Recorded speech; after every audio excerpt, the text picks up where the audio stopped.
Moro ja tervetuloa kanavalle.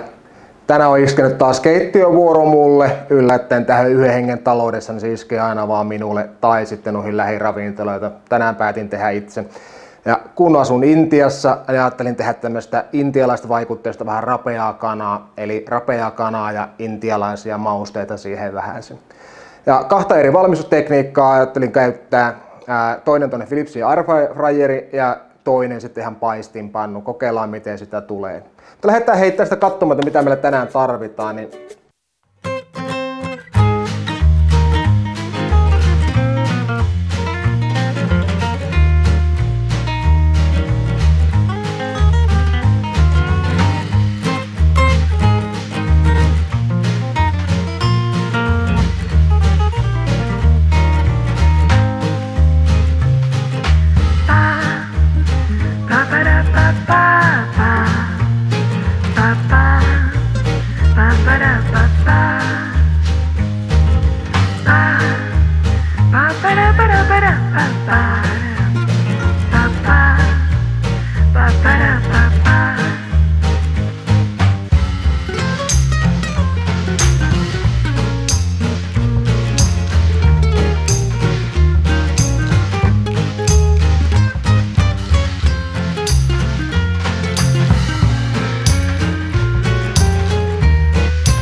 minuuttia. Eli leivytykseen me tarvitaan vehnäjauhoja, kananmunat mitkä vatkattiin ja sitten on korppujauhoja. Vehnäjauhosekoitukseen chilijauhoa tänne joukkoon. Sekoitellaan nämä vehnäjauhot tästä, ne suolat sinne sekaisin ja samoin myös tehdään näille korppujauhoille, että saadaan tuo chili tonne sekas. Eli kana eka täällä vehnäjauhoissa. Voidaan vähän nostella sitä. Sitten otetaan tuokin tosta pois. Sitten käytetään se kananmunassa ja lopuksi sitten tässä korppujauheseoksessa.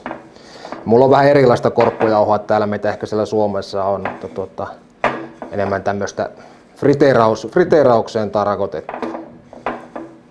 No. Ja tehdään tälle tupla.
4.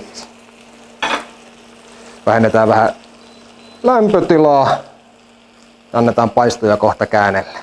Kypsii ja tästä kun vähän raapasee tästä pinnasta, niin tosi rapea olosi. Eli eiköhän me panna levy kiinni ja aleta kohta nostelemaan nämä lopukki tästä pois. Sitten vielä katsotaan minkä makuisia ja minkälaisia meillä tulee tuolta airfryerista. No niin, nyt on valmiina. Nämä tuli sieltä airfryerista ja nämä on paistinpannulla. Ja niin kuin huomaatte hyvin, niin kyllähän näissä selvä väriero on. Ja jos tätä vähän rapsuttelee, niin tämä on ihan selvästi mun mielestä rapeampi tää airfryeri. Kun tää on tämmönen ehkä pintarapea, ehkä vähän palainen.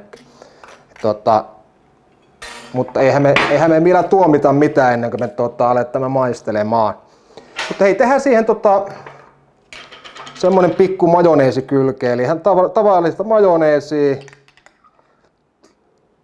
Pannas vaikka 2-3 ruokalusikkaa. Ja sitten vähän chilisoosi.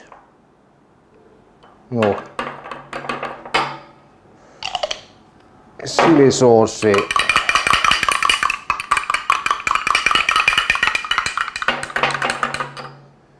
Ja jotain siinä voisi laittaa vielä vähän, ehkä pitäisikö se laittaa muutama chili vielä siihen päälle. Ja sitten mä vielä puristelen vähän tuohon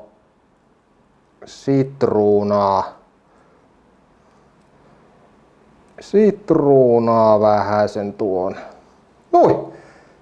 Olemme valmiita alkamaan syömään. No niin, katsotaan eka tää mikä tuli tuolta airfryerista. Oi. Tuo on niin täydellisen näköistä. No niin, mulla on täällä tää majoneesi myös niin mukana, niin annetaan olla se tuolla kipossa ja lähdetään tekemään tämmöistä maistiaista, että tipataan tonne majoneesiin.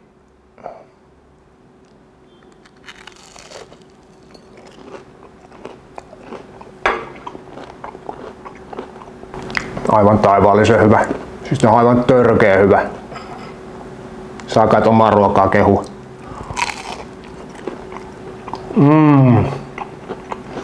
Erittäin hyvä vaikka snäkinä. No niin, maistetaan tätä toista sitten myös. Eli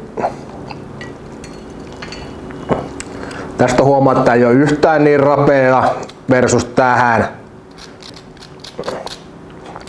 Eli tulemme siihen tulokseen, että me paistinpannullamme emme saa tehtyä niin rapeita kuin pitäisi tehdä. Ja pitäisi tästä upporasvata. Tää näyttää tästä sisältä ihan hyvältä. Katsotaan mitä se tekee sitten kun tippailee tuohon.